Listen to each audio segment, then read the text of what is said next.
হাইমচর উপজেলা পরিষদের চেয়ারম্যানকে দল থেকে বহিষ্কারের ঘোষণা দিয়েছেন আওয়ামী লীগের সাধারণ সম্পাদক ওবায়দুল কাদের। আর তদন্ত শেষে তার বিরুদ্ধে ব্যবস্থা নেওয়ার ঘোষণা দিয়েছেন শিক্ষামন্ত্রী। শামিনীর প্রতিবেদন। গেল কয়েকদিনে সামাজিক যোগাযোগ মাধ্যমে ভাইরাল হয়েছে চাঁদপুরের হাইমচর উপজেলার নীলকমল ওসমানিয়া উচ্চ বিদ্যালয়ের এই ছবি, যেখানে ক্রীড়া প্রতিযোগিতায় শিক্ষার্থীরা মানব প্রাচীরের মাধ্যমে প্রতীকী পদ্মা সেতু তৈরি করে। আর সেখানেই শিক্ষার্থীর পিঠের উপর হেঁটে যান অনুষ্ঠানের প্রধান অতিথি উপজেলা চেয়ারম্যান নূর হোসেন পাটোয়ারি।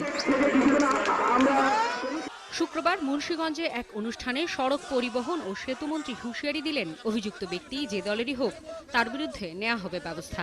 যে দলেরই নেতা হোক, প্রভাবশালী যে কেউ হোক, তার বিরুদ্ধে একদিকে দলীয় ব্যবস্থা, অন্যদিকে প্রশাসন, দুই ব্যবস্থাই তার বিরুদ্ধে নেওয়া হবে এবং এই ব্যাপারে সরকারের অবস্থান অত্যন্ত কঠোর। আর আলাদা অনুষ্ঠানে ক্ষুব্ধ শিক্ষামন্ত্রী এমন ঘটনার পুনরাবৃত্তি দেখতে চান না, বলেন ঘটনা তদন্তে কাজ করছে কমিটি।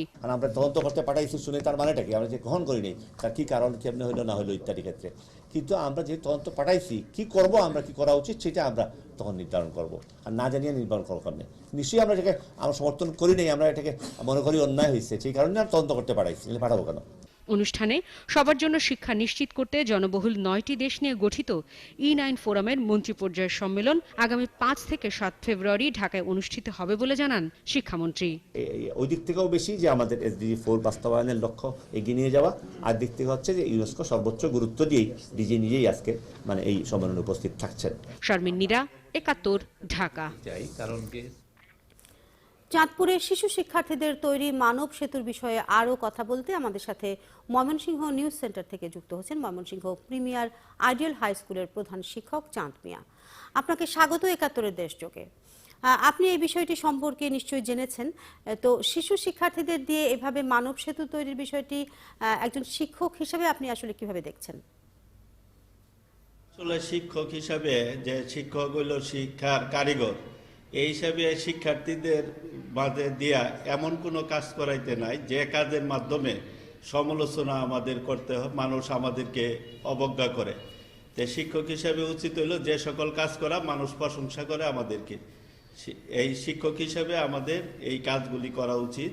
যে আমরা আমাদের সমাজে যেহেতু শিক্ষার পরিবেশকে সুন্দর এবং সুষ্ঠু করে পরিচালনার ক্ষেত্রে সহযোগিতা করা হইল শিক্ষার্থীদের দ্বারা, কিন্তু শিক্ষার্থীদের দ্বারা কাজ করে যে সমালোচনার সম্মুখীন হবে, এটা শিক্ষকদের আসলে কোনো আদর্শের মধ্যে পড়ে না। তা আমি মনে করি এইটা সুষ্ঠু তদন্তের মাধ্যমে যদি যারা দোষী সাব্যস্ত যে এইসব কাজগুলো করছে তাদের শাস্তির ব্যবস্থা আনে যদি সরকার, তাহলে এইসব কাজ, এই যে সমাজে ঘৃণিত কাজগুলো আর কোনোদিন শিক্ষক দ্বারা হবে না। শিক্ষকরা সচেতন হবে এবং সমাজ গড়ার ক্ষেত্রে তারা সহযোগিতা করবে। আমরা এই ধরনের ঘটনা কিন্তু গত কয়েকদিনে গণমাধ্যমে আরও কিছু প্রতিষ্ঠানের খবর আমরা পেয়েছি। তো এই ধরনের ঘটনা বা এই ধরনের আচরণ বন্ধে আর কি ধরনের ব্যবস্থা নেওয়া প্রয়োজন বলে আপনি মনে করছেন?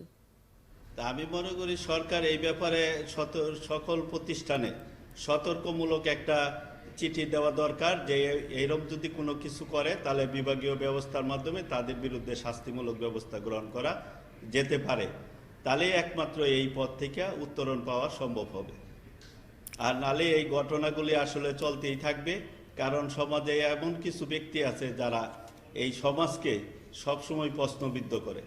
তাই যদি সরকার কোনো আইন প্রয়োগ করে এবং সতর্কমূলক চিঠি দেয়, তাহলে একমাত্র এটা উত্তরণের একটা সম্ভাবনা আছে, আমি আশা রাখি আর কি। আপনাকে অসংখ্য ধন্যবাদ আমাদের সাথে যুক্ত হবার জন্য।